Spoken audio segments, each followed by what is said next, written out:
સુરતી ઊંધિયું કહો કે કાઠિયાવાડી ઊંધિયું, ખાવું તો બહુ જ સહેલું છે, પરંતુ બનાવવું એટલે એકદમ લાંબી પ્રોસિજર.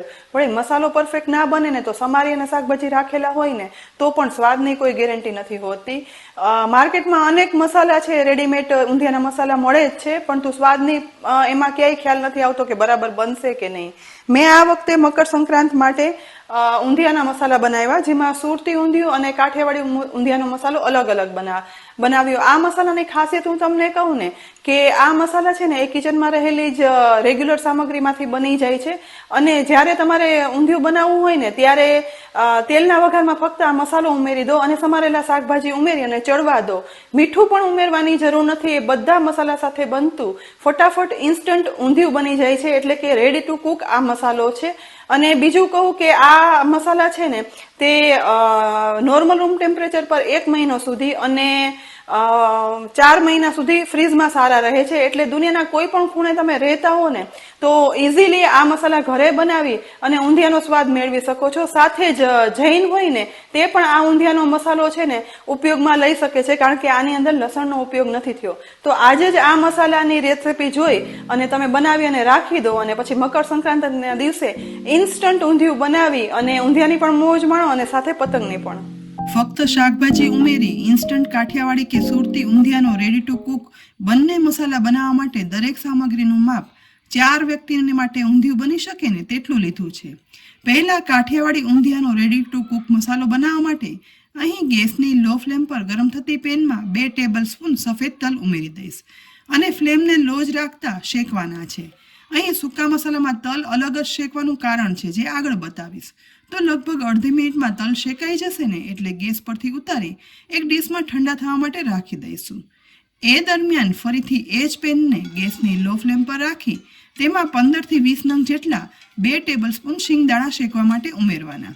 મિક્સ કરતા જઈ ચલાવતા જઈ અને 1 થી 1.5 મિનિટ શેકાતા આ શિંગદાણાના ફોતરા ઉખડવાની શરૂઆત થાય ને એટલે આ સમયે તેની અંદર 2 ટેબલ સ્પૂન સૂકા કોપરાનું ઝીણું ખમણ ઉમેરી દેવાનું છે અને તેને પણ મિક્સ કરતા જઈને શેકવાનું. કાઠિયાવાડી ઊંધિયામાં શિંગદાણાનો ઉપયોગ કોપરા કરતાં વધારે થાય છે. શિંગદાણા થોડા એવા શેકાયા પછી જ કોપરાનું ખમણ ઉમેરવાનું, જેથી તે વધારે શેકાઈ ન જાય. લગભગ અડધી મિનિટથી ઓછા સમયમાં કોપરું શેકાવાની સુગંધ આવવાની શરૂઆત થઈને એટલે પેનને ગેસ પરથી નીચે ઉતારી ડીશમાં આ મિશ્રણ કાઢી લેવાનું અને સહેજ ફેલાવી દેવાનું, જેથી તે અંદર સુધી ઠંડુ થઈ જાય. એ દરમિયાન ફરીથી ગેસની લો ફ્લેમ પર એ જ પેનમાં ઊંધિયાના મસાલાનું મેઇન ઇન્ગ્રીડિયન્ટ એટલે કે સૂકા ધાણા 2 ટેબલ સ્પૂન ઉમેરશું. તેને પણ સહેજ એવા મિક્સ કરી 30 સેકન્ડ જેવા શેકાઈને એટલે તેની અંદર 5 થી 6 નંગ લવિંગ, 4 થી 5 નાના તજના ટુકડા, 1 બાદિયાન એટલે કે સ્ટાર ફૂલ, 7 થી 8 નંગ કાળા મરી, અડધું જાયફળ, 1 મોટી કાળી એલચી જેને આપણે એલચા પણ કહીએ છીએ, 3 થી 4 નંગ સૂકા લાલ મરચા જેના ડીટિયા કાઢી નાખ્યા છે અને 1 તમાલપત્ર ઉમેરી બધું મિક્સ કરી અને શેકવાનું, જેથી મસાલામાં ભેજ હોય ને તો તે દૂર થઈ જાય અને આ દરેક મસાલાની ફ્લેવર ઉભરી અને બહાર આવે, જેમાંથી બનતો ઊંધિયાનો મસાલો છે ને તે એકદમ સ્વાદિષ્ટ ટેસ્ટી બને. સહેજ શેક્યા પછી અંદર મીઠા લીમડાના પાન પણ ઉમેરી દેવાના. ફરીથી મિક્સ કરતા જઈ વધારે અડધી મિનિટ શેકશું. ટોટલ 1.5 મિનિટ શેક્યા પછી ધાણા અને મસાલાની એકદમ સરસ સુગંધ આવવા લાગે ને એટલે તુરંત જ પેનને નીચે ઉતારી એક ડીશની અંદર આ મસાલો કાઢી લેવાનો અને ઠંડો થવા રાખી દઈશું. એ દરમિયાન તલ છે ને તે સાવ ઠંડા થઈ ગયા છે તો મિક્સરના જારમાં ઉમેરી ઢાંકણ ઢાંકી મિક્સરમાં પલ્સ મોડ પર ઓન ઓફ કરતા જઈ અને પીસી લેવાના છે. પીસ્યા પછી અહીંયા તલ છે ને તે થોડા એવા આખા રહ્યા અને થોડા એવા ભૂકો થઈ ગયા છે અને આવા જ પીસવાના. હવે આ પીસેલા તલમાંથી 1 ટીસ્પૂન જેટલા તલ છે ને હું અલગ કરી લઈશ, જેનો ઉપયોગ આ જ મસાલામાં આપણે આગળ કરશું. બાકી મિક્સરમાં રહેલા આ પીસેલા તલ છે ને તેની અંદર આ સમયે શેકેલા શિંગદાણા અને કોપરાનો ભૂક્કોનું મિશ્રણ છે ને તે ઉમેરી દઈશું. સાથે શેકાઈને ઠંડા થયેલા મસાલા પણ ઉમેરી દેવાના. તેની સાથે બીજા મસાલાની અંદર 1 ટેબલ સ્પૂન મીઠું અને કાઠિયાવાડી ઊંધિયું સ્વાદમાં ગળ્યું હોય છે માટે અત્યારે 1 ટેબલ સ્પૂન ખાંડ ઉમેરવાની. થોડી વધારે ખાંડ આપણે પછી ઉમેરશું. 1 ટેબલ સ્પૂન ધાણા જીરું પાવડર અને કાઠિયાવાડી ઊંધિયું કલરમાં લાલ હોય છે તેથી 1 ટેબલ સ્પૂન તીખું લાલ મરચું ઉમેરવાનું. સાથે આપણે સૂકા લાલ મરચાં તો ઉમેર્યા જ છે. તેની સાથે અડધી ટીસ્પૂન હળદર પાવડર અને 1 ટેબલ સ્પૂન આમચૂર પાવડર ખટાશ માટે ઉમેરી દેવાનું. ઝાડનું ઢાંકણ ઢાંકી આ મસાલો પીસ્યા પછી અહીં જુઓ એકદમ સરસ લાલ ચટક કલર સાથે કાઠિયાવાડી ઊંધિયાનો મસાલો બની તૈયાર થઈ ગયો છે. હજી પણ 1-2 વસ્તુ ઉમેરવાની બાકી છે. તો બનેલા કાઠિયાવાડી ઊંધિયાના આ મસાલાને ડીશમાં કાઢી લેવાનો. એ પછી આપણે જે અધકચરા પીસેલા તલ 1 ટેબલસ્પૂન અલગ રાખ્યા હતા ને તે સાથે ઉમેરી દેવાના. તેની સાથે જ ઉપરથી 1 ટેબલસ્પૂન ખાંડ ઉમેરશું અને થોડું એવું લગભગ 1 ટીસ્પૂન તેલ ઉમેરી દેવાનું, જે શીંગ તેલ વાપર્યું છે. હવે બધું એકદમ સરસ રીતે મિક્સ કરવાનું છે. ઊંધિયાનો મસાલો હશે ને તે તમે જોયો હશે કે તેની અંદર ખાંડ અને તલ છે ને તે આખા દેખાય છે. સાથે સાથે ઉપરથી થોડું એવું તેલ ઉમેરવાથી તે પ્રિઝર્વેટિવનું કામ કરે છે, જેથી ઊંધિયાનો આ મસાલો છે ને તે નોર્મલ રૂમ ટેમ્પરેચર પર 1 મહિના સુધી અને ફ્રીઝમાં 4 મહિના સુધી સારો રહે છે. બધું મિક્સ કર્યા પછી કાઠિયાવાડી ઊંધિયાનો મસાલો બની તૈયાર થઈ ગયો છે, જે આપણે લસણ વગરનો બનાવ્યો છે, જેથી જૈન લોકો હોય ને તે પણ આ ઊંધિયાના મસાલાનો ઉપયોગ કરી જૈન ઊંધિયું બનાવી શકે છે. અત્યારે હું તમને આ મસાલો ઉપયોગ કરી કાઠિયાવાડી ઊંધિયું ફટાફટ બનાવવાનું પણ બતાવી દઉં. તો અહીં ગેસની મીડિયમ ફ્લેમ પર ગરમ થતા કુકરની અંદર કાઠિયાવાડી ઊંધિયું બનાવવા માટે જોઈએ ને એ પ્રમાણે તેલ ઉમેરશું. તેલમાં સૂકા આખા મસાલા અને લસણ ખાતા હોય ને તો આ સમયે વાટી અને ઉમેરવાનું.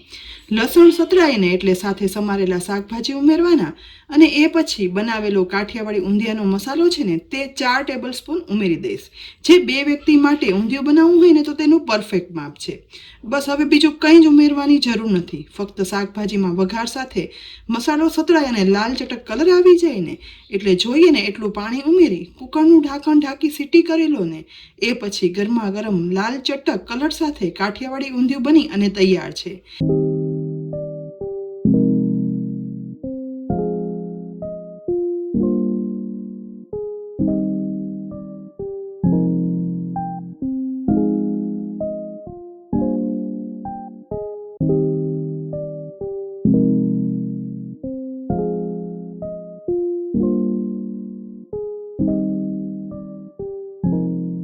છે ને કાઠિયાવાડી ઊંધિયું બનાવવાની એકદમ સરળ રીત.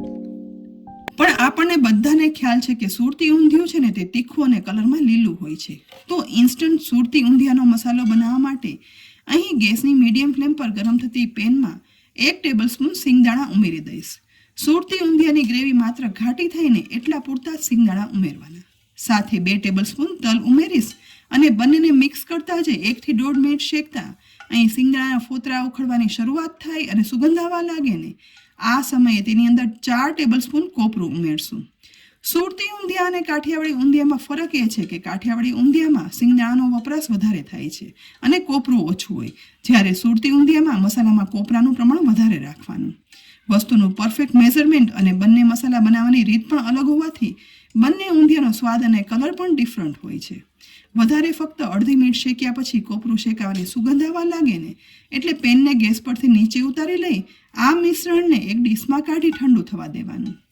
એ દરમિયાન એ જ પેનને ગેસની લો ફ્લેમ પર રાખી તેમાં 7 થી 8 નંગ લવિંગ ઉમેરશું. સાથે 5 થી 6 ટુકડા તજના, 1 બાદિયાન, 2 મોટા એલચા એટલે કે કાળી એલચી, 8 થી 10 નંગ કાળા મરી, 2 સૂકા બોળિયા લાલ મરચાં ઉમેરવાના. કારણ કે આ મસાલો હોય છે ને તે કલરમાં લીલો હોય છે, માટે તીખાસ માટે જ મરચાં ઉમેરીએ છીએ, કલર માટે નહીં.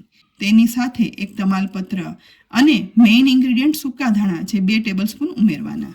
આ બધું મિક્સ કરતા જઈ અને લગભગ 1 થી 1.5 મિનિટ શેકાવા દેવાના, જેથી મસાલામાં કચાશ જતી રહે અને તેની ફ્લેવર છે ને તે ઉભરી અને બહાર આવે.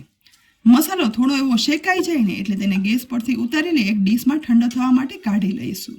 એ દરમિયાન ફરીથી ગેસની લો ફ્લેમ રાખી સુરતી તીખી લીલી મરચી લગભગ 7 થી 8 નંગ ઝીણા ટુકડામાં સમારી અને લેવાની, જેને પેનની અંદર ઉમેરી દઈશ. તેની સાથે ચોપ કરેલું 1 થી 1.5 ઇંચ જેટલું આદું પણ ઉમેરી દેવાનું. જો તમે જૈન હો અને આદું ના ખાતા હોય ને તો અહીં તે સ્કીપ કરી દેવાનું. હવે ગેસની ફ્લેમ લો જ રાખતા આ બંને એકદમ કડક થઈને તેવા શેકવાના છે, કારણ કે આપણે સુરતી ઊંધિયું બનાવીએ છીએ ને જે રેડી ટુ કુક છે, એટલે ઊંધિયું બનાવવા સમયે લસણ સિવાય એક પણ મસાલો ઉમેરવાની જરૂર નહીં રહે તેવો મસાલો બનાવીએ છીએ, જેથી જૈન પણ હોય ને તે આ મસાલાનો ઉપયોગ કરી અને જૈન ઊંધિયું બનાવી શકે છે. મરચાં શેકાતા લગભગ 5 થી 7 મિનિટ જેવો અહીં સમય થઈ ગયો છે અને મરચાં થોડા એવા કોરા પણ થવા લાગ્યા છે અને આદું છે ને તે એકદમ જલ્દી ડ્રાય થઈ અને આવું સૂકું થઈ જશે. આ સમયે લગભગ 100 ગ્રામ જેવા લીલા ધાણા એટલે કે કોથમીર છે ને તેને એકદમ ઝીણા સમારી અને ઉમેરી દેવાની છે, કારણ કે લીલો સુરતી ઊંધિયાનો મસાલો બનાવવો હોય ને જેમાં લીલાશ પડતો કલર છે ને તે આ લીલા ધાણા એટલે કે કોથમીરથી અને સ્વાદ પણ આ લીલા ધાણાથી જ આવે છે. સાથે મીઠા લીમડાના પાન ઉમેરી દઈશ. હવે ફરીથી બધું મિક્સ કરી વધારે 5 થી 6 મિનિટ આ રીતે ગેસની લો ફ્લેમ પર શેકવાના.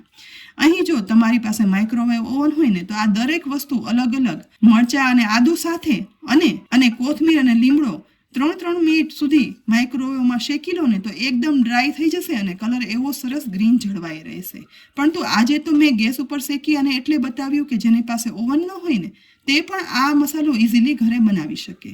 આ રીતે મિક્સ કરતા ટોટલ 9 થી 10 મિનિટ થઈ છે અને લીલો મસાલો શેકતા તેનું પ્રમાણ છે ને તે ઘટી જુઓ સાવ થોડું થઈ ગયું છે અને સતત મિક્સ કરતા લગભગ 12 મિનિટ જેવો ટોટલ સમય થશે ને એટલે અહીં ચેક કરતા કોથમીર અને લીમડો જુઓ ને હાથથી ટુકડા થઈ જાય તેવા કડક થઈ ગયા હશે. બધું પાણી જતું રહ્યું હશે.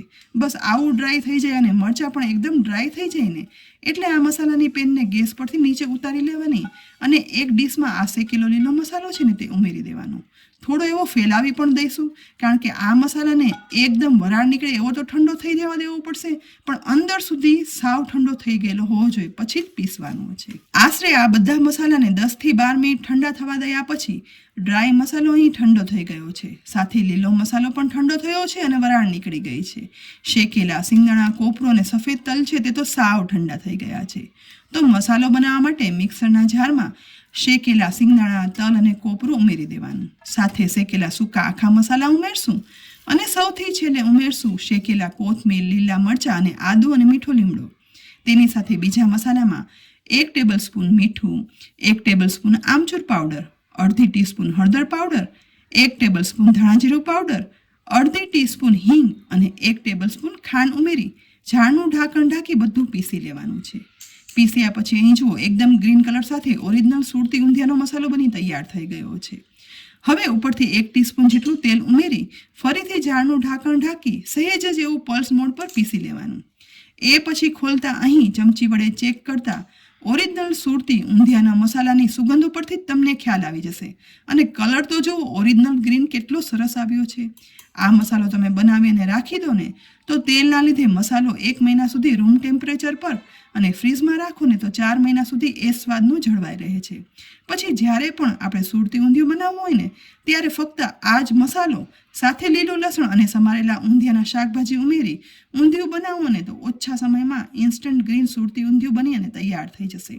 તો ફ્રેન્ડ્સ, આજે મેં મકર સંક્રાંતિ સ્પેશિયલ સુરતી લીલા ઊંધિયાનો મસાલો અને કાઠિયાવાડી લાલ ઊંધિયાનો મસાલોની અલગ અલગ રીત તમને આપી.